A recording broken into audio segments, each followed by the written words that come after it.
So ngayon mga paps, nagagawa tayo ng tempura beets. So nag-mix muna ako dito ng tempura flour at tubig. Sa bowl. Pakita ko sa inyo. So ito yung tempura, yung Japanese flour.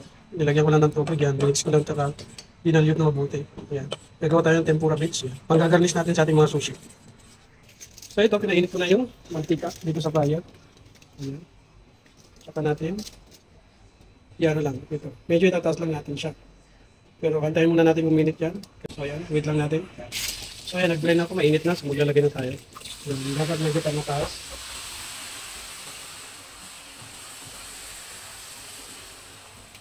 So ganyan lang.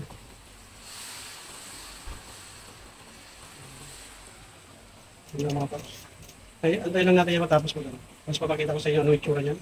So ito na mga paps. Yes, tingnan mo na, mumuha siya. O, yun yung itsura. Ang gagamis natin yan. Tsaka ilalagay sasali natin dito sa salaan. Parang ano? Parang halikom. Ganito.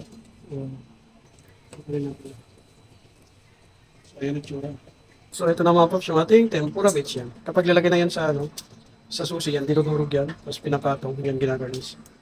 Pag nagpa-fry kayo na ganyan, dapat bago yung oil nyo para ano, maganda yung texture niya. Tingnan yun, puting-puting.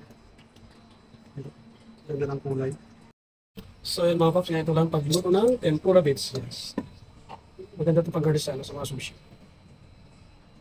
Ginagawa namin ito pag bagong palit yung mantika. Mas maganda kasi yung ano, texture niya pag bago. Kaysa yung nagamit na madali siyang umitim, tsaka iba yung kulay. So yun lang po. Thank you po. Bye-bye. God bless everyone. Hanggang sa muli.